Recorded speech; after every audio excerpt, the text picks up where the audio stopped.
सबसे पहले यहाँ पर उपस्थित सभी शिक्षकगणों का अभिनंदन करता हूँ।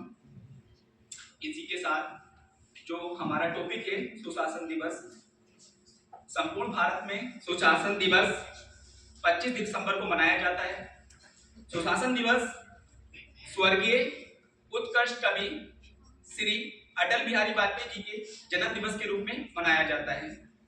इसका मनाने का जो पीरियड था 2014 में हमारे देश के प्रधानमंत्री श्री नरेंद्र मोदी की अध्यक्षता में इसकी शुरुआत की गई।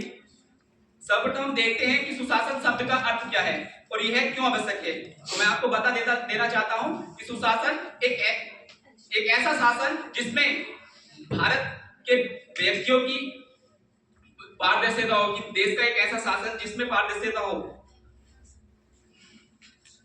देश का एक शासन जिसमें पारदर्शिता हो और जिससे देश के लोग प्रसन्न हो। अर्थात दूसरे शब्दों में कहा जाए तो एक ऐसा शासन जो खुद के हितों को छोड़कर सबके हितों को सर्वोपरि मानता हो। अगर दूसरे शब्दों में कहा जाए तो खुद के हितों को छोड़कर दूसरे शब्दों में सर्वोपरि मानता हो। जैसे एक माँ अपने बच्चे का करती है, भले ही वो खुद भूखी रह सकती है लेकिन अपनी संतान का पेट अवश्य भरती है। सुशासन दिवस के रूप में मनाया जाता है, इसलिए सुशासन दिवस को निम्नलिखित स्तंभों में डिवाइड करके मैं आपको बताता हूं कि सुशासन दिवस के निम्नलिखित 4 स्तंभ हैं। एक समानता, कि भारत में रहने वाला हर एक व्यक्ति समान है, चाहे वो किसी भी लिंग, किसी भी धर्म, किसी भी जाति का क्यों ना हो। नंबर 2, इसका दूसरा स्तंभ है भागीदारी, कि भारत में रहने वाले हर एक व्यक्ति का दायित्व है कि वो भारत में होने वाले किसी भी कंपटीशन, किसी भी एग्जाम, किसी भी चुनाव में अपना भाग ले सकता है। इसका तीसरा और सबसे अहम जो मुख्य बिंदु है वो है पारदर्शिता, कि अगर प्रजातंत्र में और शासन और जनता के बीच पारदर्शिता होनी बहुत आवश्यक है। और इसका चौथा स्तंभ है उत्तरदायित्व, कि भारत में रह रहे व्यक्ति का उत्तरदायित्व है कि वो शासन के प्रति किसी भी उत्कृष्ट में अपना भाग ले सकता है। इसी के साथ अटल बिहारी वाजपेयी जी को सच्ची श्रद्धांजलि अर्पित होगी और हमारा सुशासन दिवस मनाने का सार्थक होगा। मैं आपको बता देना चाहता हूं, अटल बिहारी वाजपेयी जी एक ऐसे बाह्य शख्स थे जो पक्ष विपक्ष को नहीं मानते थे। अटल जी कहते थे कि जहां भारत की बात होगी मैं पक्ष विपक्ष नहीं देखूंगा, मैं भारत के साथ खड़ा होऊंगा। ऐसे ही हुआ था 1994 में, जब नरसिम्हा राव जी की सरकार थी और बेनजीर भुट्टो ने पाकिस्तान की जो प्राइम मिनिस्टर थी, उन्होंने यूएनओ में जाकर भारत की संप्रभुता को ललकारा था और भारत पर आरोप लगाए थे। तब वहां पर यूएनओ में प्रतिपक्ष रखने के लिए नरसिम्हा राव को वहां से नोटिस आया था कि वहां पर एक व्यक्ति को वहां जाना था यूएनओ में कि वहां पे अपना प्रतिपक्ष रखे, जिसके लिए बेनजीर भुट्टो ने वहां पर शिकायत की थी। तब नरसिम्हा राव बहुत अच्छे बुद्धिमान व्यक्ति थे लेकिन वो उस तरह से नहीं बोल पाते थे।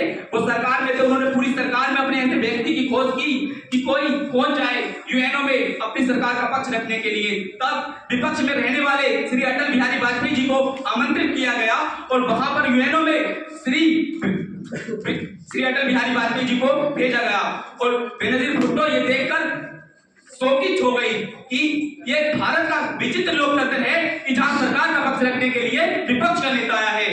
आप इस चीज से अंदाजा लगा सकते हैं कि अटल बिहारी वाजपेयी जी एक ऐसे नेता थे कि वो भारत के लिए खड़े थे, न पक्ष देखते थे न विपक्ष देखते थे। इसी की बदौलत भारत में आज जो है, उन्हीं की बदौलत भारत में जो काम किए जाते हैं। नंबर 1, उन्होंने सर्व शिक्षा अभियान चलाया। जो विचित्र बच्चे होते थे उस टाइम के, उनको 6 साल से 14 साल के बच्चों को पढ़ने की एक मुफ्त में शिक्षा देने का उन्होंने काम किया। दूसरा उन्होंने एक बस सेवा चलाई जो पाकिस्तान लाहौर से दिल्ली जाती थी ताकि पाकिस्तान से अच्छे संबंध बनाए जाएं, लेकिन पाकिस्तान नहीं माना और उसने कारगिल में युद्ध का ऐलान कर दिया। तब हमारे श्री अटल बिहारी वाजपेयी जी ने पाकिस्तान को कारगिल में जाकर मुंह तोड़ जवाब दिया और पाकिस्तान के छक्के छुड़ाकर और कारगिल को विजय किया, जिसे हम विजय दिवस के रूप में मनाते हैं। इतना ही नहीं, जब 1971 में इंदिरा गांधी जी ने एक नारा दिया था गरीबी हटाओ, तब ईस्ट पाकिस्तान और वेस्ट पाकिस्तान के झगड़ों में वो नारा समाप्त हो चुका था। तब अटल बिहारी वाजपेयी जी प्रतिपक्ष के नेता होते थे। तब भारत पर चारों तरफ से आक्रमण हो रहा था। तब अटल बिहारी वाजपेयी जी ने कहा, उनके विपक्ष के जो साथी होते हैं उन्होंने कहा कि आप किस विदेशी झगड़ों में पड़े हैं। तो अटल बिहारी वाजपेयी ने अपनी सरकार का पक्ष रखते हुए, अपने प्रतिपक्ष का पक्ष रखते हुए कहा था कि मैं न पक्ष देखूंगा देखूंगा, जहां भारत की बात होगी मैं वहां आपको खड़ा मिलूंगा। जय हिंद भारत।